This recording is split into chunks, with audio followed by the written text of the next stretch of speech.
उत्तर प्रदेश में थोड़े दूसरे तरीके से ज्यादा बड़े पैमाने पर वोटों को पहले काटा गया, जिससे अगर राहुल गांधी की भाषा का इस्तेमाल करें तो उससे एक स्पेस क्रिएट हुआ। और ताकि उस स्पेस में नए वोटों को, अपने मनमाफिक वोटों को जोड़ा जा सके। तो पहले एक अराजक कम व्यवस्थित प्रक्रिया के चलते पहले वोट काटे गए। हंगामा मचता रहता है, उसकी ज्यादा उन्हें चिंता नहीं होती है। वोट काटे गए। अब जब जगह बन गई है, खाली जगह बन गई है, तो उस खाली जगह में अब वोटों को जोड़ा जाएगा और उसके अंदर 90% वोट भाजपा के जुड़ेंगे और 10-15% वोट विपक्ष के भी उसमें जुड़ सकते हैं। लेकिन भाजपा का हाथ, मतदाता सूची बनेगी तो एक ऐसी मतदाता सूची बनेगी, दीपंकर भट्टाचार्य के शब्द का इस्तेमाल करें तो एक क्यूरेटेड वोटर लिस्ट होगी, जिससे भारतीय जनता पार्टी काफी आश्वस्त महसूस करेगी कि इस वोटर लिस्ट के आधार पर चुनाव होगा तो हमारे जीतने की संभावनाएं बहुत ज्यादा बढ़ जाती हैं।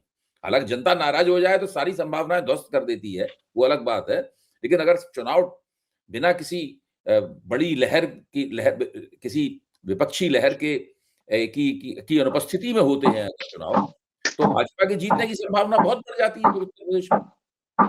यही खेल है अभय जी। दरअसल क्योंकि लोग ना बहुत स्थूल किस्म के सवाल पूछते हैं, अरे इसमें तो बीजेपी वाले भी होंगे, ऐसा थोड़ी है कि बीजेपी वालों का नहीं कटा है। बिल्कुल सही बात है, लेकिन चुनाव क्विंटल का खेल नहीं होता, चुनाव रत्ती माशा तोले का खेल होता है। बिल्कुल बिल्कुल सही। और अगर आपने 2% कर दिए, मान लीजिए अब आपने उत्तर प्रदेश से 18% नाम काट दिए, 18 में से मान लीजिए वापस आपने 7%, 8% जोड़ दिए, दोबारा रह गए खाली 10%। अब ये 8% जो जोड़े, इसमें 6 आपके थे, 2 दूसरों के थे, ठीक है, और जो बाकी 10 रह गए उसमें मानिए बराबर थे। तो कुल मिला के अगर आपको इससे 2 या 3% का एडवांटेज मिल गया तो पूरा चुनाव पलट जाएगा। 2-3% से आप तो चुनाव का भी देखते रहे हैं, 2-3% में पूरा चुनाव पलट जाता है। तो ये एक, तो बेसिकली ये जो ग्राउंड है, उस ग्राउंड को जब आप कोई भी फर्श बनवाते हैं, फर्श में अगर इतना सा भी आ जाएगा टिल्ट, तो बस पानी तो कहां जाएगा आप जानते हैं। तो ये चुनावी फर्श को हमेशा के लिए ढलवा बनाने की कोशिश है, ताकि चीजें पानी घूम फिर के बिना प्रयास के, बिना झाड़ू लगाए, पानी अपने आप एक दिशा में जाएगा। बिल्कुल आपने ठीक कहा। अभी मैं आपका एक लेख पढ़ रहा था, जिसमें आपने बताया था कि ये जो एसआईआर की प्रक्रिया चल रही है, इस एसआईआर की प्रक्रिया से पहले से ही आबादी में स्त्रियों की संख्या कम होती थी, पुरुषों की संख्या ज्यादा होती थी। तो जो सेक्स रेशियो है उसमें स्त्रियां पीछे रह जाती थी। और इस मतदाता सूची जब बनी है तो उसके अंदर तो मतदाता मंडल के लिहाज से भी स्त्रियों को और नुकसान हुआ है, पुरुष स्त्री अनुपात को अगर देखा जाए तो।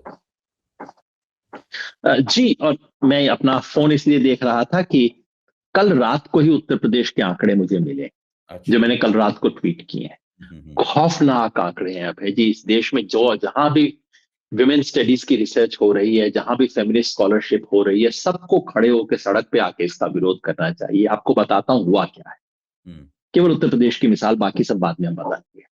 जैसा आपने कहा, आबादी में महिलाओं की संख्या कम है, इसलिए नहीं कि नेचुरली महिलाएं कम पैदा होती हैं, बल्कि इसलिए कि जो भ्रूण हत्या होती है उसकी वजह से उत्तर प्रदेश में 1000 मर्दों के पीछे 941 महिलाएं, ये मैं एडल्ट पॉपुलेशन की बात कर रहा हूं। 1000 के पीछे 941, तो 60 तो वैसे ही कम हो गए, ठीक है। जबकि अगर नेचुरल बर्थ होता तो किसी प्रकृति के नियम के हिसाब से 1000 पुरुषों के पीछे, 1000 लड़कों के पीछे 1005 लड़कियां पैदा होती। तो आपने उसको तो 294, चलिए इसमें चुनाव आयोग का कोई दोष नहीं है, ये तो हमारा देश का बड़ा समस्या है। एसआईआर से पहले जो वोटर लिस्ट थी उसने इसको और खराब कर रखा था। वहां था 1000 मर्दों के पीछे 876 महिलाएं। अच्छा, तो 941 की बजाय, भाई चुनाव आयोग ये कह सकता है कि देखिए महिलाओं की संख्या कम है, इसका तो हम कुछ कर नहीं सकते, हम उनको वोटर लिस्ट में ले आएंगे। ठीक बात है साहब, वो आपने लाए नहीं। एसआईआर से पहले उत्तर प्रदेश में 876 महिलाएं थी। एसआईआर ने क्या किया, अब सुनिए अभय जी खेल, ये संख्या घट के 822 हो गई है। अरे बाप रे बाप, कल शाम का आंकड़ा है। पहली बार भारत के इतिहास में एक झटके में 54 पॉइंट जेंडर रेशो गिर गई है। मैं तो कभी देखा नहीं, सुना नहीं ऐसे होते हुए। बाकी राज्यों में भी हुआ है, राजस्थान में, मध्य प्रदेश में, जहां जहां SIR गया है वहां वहां जेंडर रेशो गिर गई। मैं फिर दर्शकों की सुविधा के लिए बता दूं, क्योंकि ज्यादातर लोग ऐसा गणित करते नहीं है, हम यहाँ ये नहीं कह रहे हैं कि SIR के चलते महिलाओं की संख्या वोटर लिस्ट में कम हुई है। वो तो हुई ही है, पुरुषों की भी कम हुई है, महिलाओं की भी। जो 2,90,00,000 कटे हैं तो महिला भी कम हुई है, पुरुष भी कम हुआ। हम ये कह रहे हैं कि महिला पुरुष का जो अनुपात था वो भी और गड़बड़ा गया है। और एक ऐसे जमाने में जबकि महिला वोटरों की जो पहलकदमी है, जो माना जाता है कि बढ़ रही है, और माना जाता है कि वो चुनाव का फैसला कर रही है। हमारे लोकतंत्र का कुछ जो शुभ चीजें हमारे लोकतंत्र में हुई है, उनमें से एक ये है कि महिलाओं की वोटर लिस्ट पे संख्या बढ़ी। इसके लिए चुनाव आयोग ने 20 साल काम किया। हर जगह जेंडर रेशो को मॉनिटर किया गया, स्पेशल महिला ऑफिसर्स को अपॉइंट किया गया। उसके चलते ही 876 पे पहुंची थी, नहीं तो इससे भी कम हुआ करती थी। और उसको एक झटके में 876 से 822 पे ले आए। फिर समझाने के लिए मैं कह देता हूं बड़ा साधारण तरीके से, क्योंकि ये गणित की चीजें हैं, लोगों का सर चकरा जाता है। आप यूं समझ लीजिए, अगर उत्तर प्रदेश के 2,90,00,000 वोट काटते समय महिला पुरुष का वही अनुपात रखा जाता जो कि उससे पहले था, SIR कम से कम इस अनुपात में कोई अंतर न करती, तो इसका परिणाम यह होता कि 37 लाख और महिलाएं होनी चाहिए।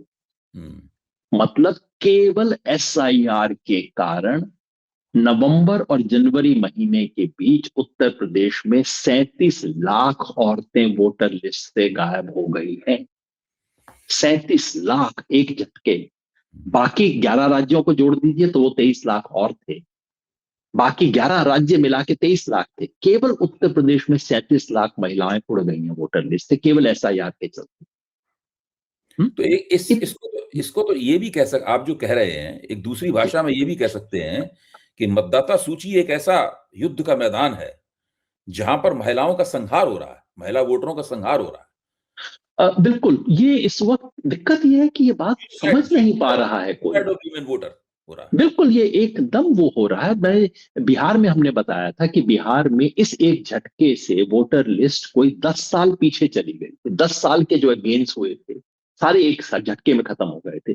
और उत्तर प्रदेश में तो हो सकता है 15-20 साल के, मैं एग्जैक्ट अभी आंकड़ा चेक करूंगा, पिछले 15-20 साल की जो उपलब्धि थी कि जेंडर रेशो को धीरे धीरे उठा के 850, 860, 880 पे लाए थे, वो एक झटके में वापस 20 साल पुराने पे चली गई है। तो बिल्कुल ये नरसंहार हो रहा है, और इस पे इतनी बड़ी घटना इस देश में हो रही है, और जिसपे कोई, मैं तो सच बात ये, अभय जी, आपने शुरू की थी बातचीत ये कह के कि आप इस पे अभियान चलाए हुए हैं, लिखे हुए हैं। कभी कभी मुझे लगता है कि ये तो मतलब क्या कर रहे हैं, मतलब नकार खाने में तूती की आवाज है, बोलते जा रहे हैं, बोलते इसलिए जा रहे हैं, भला हो इंडियन एक्सप्रेस का कि वो छाप भी देता है बार बार एक ही विषय को। लेकिन मुझे लगता है कि देखिए, मैं एक जमाने में मैंने कोई चुनाव विश्लेषण की विधा में काम किया था, वो तो सब एक पूर्व जन्म हो गया।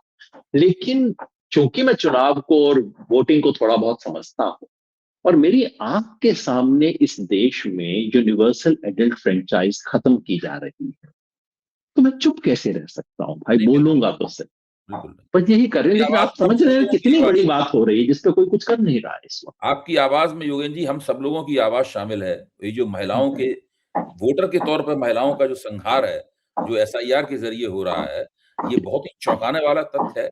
इसको जितनी बुलंद आवाज में इस बात को कहा जाए उतना अच्छा है। और ये भी है कि जिस तरह से पहले वोट काटे गए, उससे एक जगह बनी। अब उसमें भारतीय जनता पार्टी अपनी बेहतर राजनीतिक स्थिति का लाभ उठाकर अब पूरे SIR को अपने पक्ष में झुका लेगी।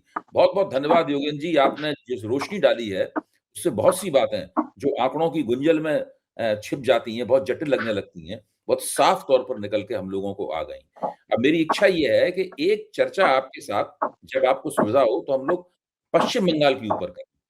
क्योंकि पश्चिम बंगाल में जो हो रहा है वो एक दूसरा पैटर्न है जो उत्तर प्रदेश और बिहार से थोड़ा अलग तरह का पैटर्न है। बिल्कुल, वो बिल्कुल एक अलग खेल है। जी। 4 दिन में एक चर्चा पश्चिम बंगाल पे, कभी करते हैं। तमिलनाडु की हमारे पास खबर ही नहीं आती है कि वहाँ क्या हो रहा है। जी, जी, जी। हाँ, उसके ऊपर भी देखने की जरूरत है। बहुत-बहुत धन्यवाद योगेन जी, आपने मेरे अनुरोध का मान रखा। मैं बहुत ही कृतज्ञ हूँ आपका कि आपने अपने कीमती वक्त में से समय निकाला और नई परख के दर्शकों को आलोकित किया कि वो समझ पाएँ कि एसआईआर के नाम पे दरअसल इस देश में लोकतंत्र की हत्या हो रही है। एक बार फिर बहुत-बहुत शुक्रिया। शुक्रिया।